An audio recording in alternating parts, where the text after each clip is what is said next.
Morning students. पूर्णांक के part 1 में हमने सीखा था कि पूर्णांक क्या होते हैं और उन्हें संख्या रेखा पर कैसे निरूपित किया जाता है। और पार्ट 2 में हमने देखा था कि परवर्ती, पूर्ववर्ती, योज्य, प्रतिलोम ये सब क्या हैं।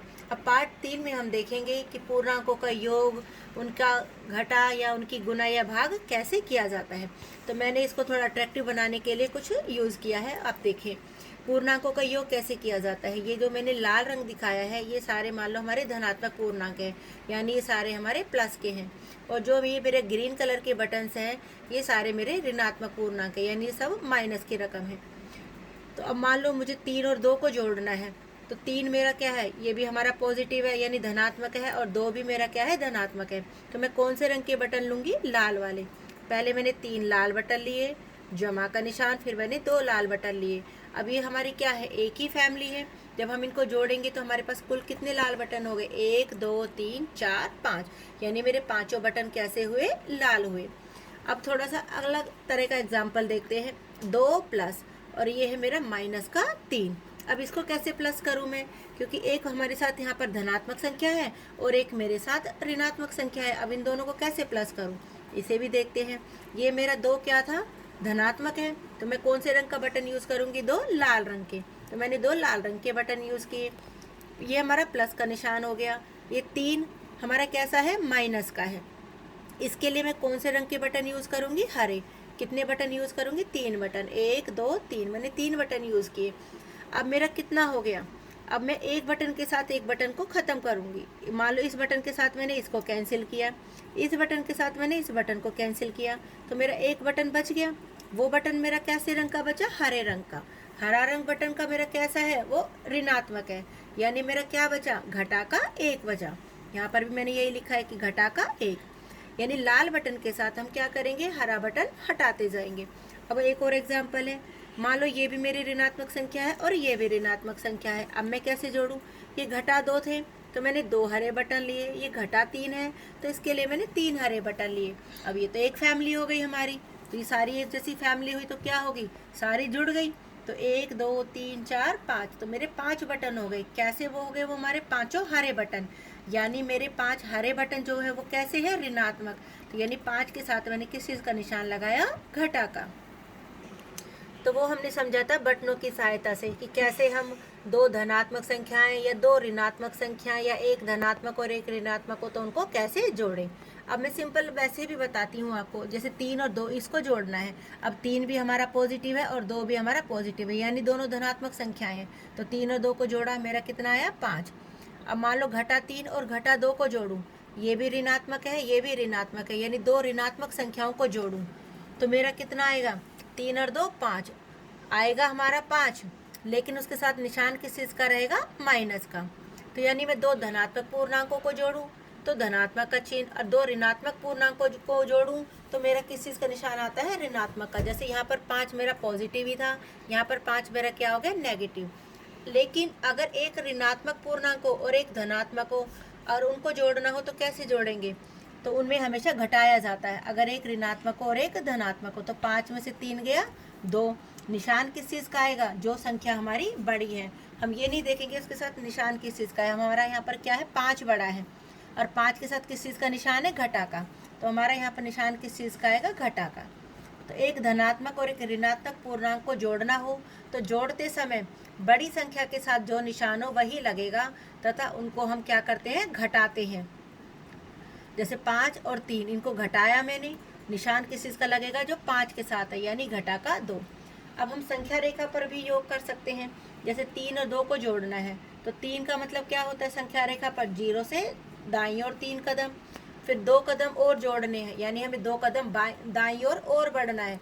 2 कदम और आगे बढ़ गए, 1 2, तो हम कहाँ पर पहुँच गए, 5 पर। तो 3 और 2 को जोड़ा तो कितना आता है हमारा, 5। ये है घटा 3। अब घटा 3 में मुझे क्या जोड़ना है, 2। तो पहले घटा 3 दिखाओ, घटा 3 कहाँ होगा, संख्या रेखा पर 0 के बाईं तरफ। मैंने आपको पहली वीडियो में भी बताया था कि घटा की संख्याएं सारी कहाँ होती है, 0 के बाईं तरफ। तो 3 कदम चली मैं, 1 2 3, तो ये हो गया मेरा घटा का 3। अब मुझे 2 कदम कहाँ बढ़ना है, ये जमा का है, तो 2 कदम मुझे कहाँ बढ़ना है, सीधे हाथ की तरफ यानी दाईं तरफ। तो 2 कदम बढ़ी मैं वापस, 1 कदम 2 कदम, तो मैं कहाँ पर आ गई, घटा 1 पर। तो घटा 3 और 2 को जोड़ें तो आंसर कितना आता है, घटा का 1। और वैसे भी इस तरीके से देखें तो भी मैंने बताया था कि अगर अलग अलग निशान हो और उनको जोड़ना हो तो घटा होती है। 3 में से 2 गया 1, निशान उसका आता है जो संख्या बड़ी हो। अब 3 के साथ किस चीज़ का निशान है, घटा का, तो घटा का 1 आ गया। अब मान लो मुझे घटा 3 और घटा 5 को जोड़ना हो तो कैसे जोड़ूंगी, पहले हम सबसे पहले घटा 3 को देखेंगे। घटा 3 का होगा 0 के बाईं ओर 3 कदम, 1 कदम 2 कदम 3 कदम, तो मैं घटा 3 पर पहुंच गई। अब ये घटा का 5 इसको जोड़ना है, ये घटा का है तो मैं कहाँ चलूंगी, बाईं ओर 5 कदम, तो 1 कदम 2 कदम 3 कदम 4 कदम 5 कदम, तो मैं कहाँ पर आ गई, घटा 8 पर। तो यानी घटा 3 और घटा 5 को जोड़ूंगी तो मेरा आंसर कितना आएगा, घटा का 8। तो जब हम दो धनात्मक पूर्णांकों को जोड़ते हैं तो धनात्मक तथा दो ऋणात्मक पूर्णांकों को जोड़ते हैं तो हमारा ऋणात्मक पूर्णांक प्राप्त होता है। ये थी हमारा पूर्णांकों का योग। अब पूर्णांकों की घटा कैसे करेंगे, अब मान लो 6 में से 2 घटाना है तो हमें पता है कि 4 होता है, लेकिन 6 में से घटा 2 घटाना हो तो क्या होगा, अब ब्रैकेट के बाहर घटा है तो अंदर के निशान क्या होंगे, बदल जाएंगे। तो 6 ये घटा का 2 था, किस चीज़ का हो गया, जमा का 2, तो 6 और 2 कितने हो गए, 8। अब घटा 5 में से घटाना है घटा का 4, अब कैसे घटाऊंगी, ब्रैकेट के बाहर घटा है तो अंदर के निशान बदलेंगे। तो घटा 5 ये घटा का 4 था, अब किस चीज़ का हो गया, जमा का 4। अब हमें पता है कि एक रकम घटा की है एक रकम जमा की है, तो क्या होगी, घटा 5 में से 4 गया 1, निशान किस चीज़ का लगेगा, जो 5 के साथ है, 5 के साथ किस चीज़ का निशान है, घटा का, तो हमारा आंसर आएगा घटा का 1। अब आता है हमारा पूर्णांकों की गुना और पूर्णांकों की भाग। इनके लिए हमारे सेम नियम चलते हैं। जैसे 3 और 2 की गुना करनी हो, 3 दूनी 6, दोनों ही 3 भी जमा का था और 2 भी जमा का था, लेकिन 3 दूनी 6। अब ये 3 तो घटा का है और 2 किस चीज़ का है, जमा का। अब एक घटा और एक जमा की गुना होती है तो निशान किस चीज़ का आएगा, घटा का। अगर दोनों ही ऋणात्मक पूर्णांक है, घटा का 3 और घटा का 2, और उनकी गुना हो तो निशान किस चीज़ का आएगा, प्लस का, यानी प्लस का 6।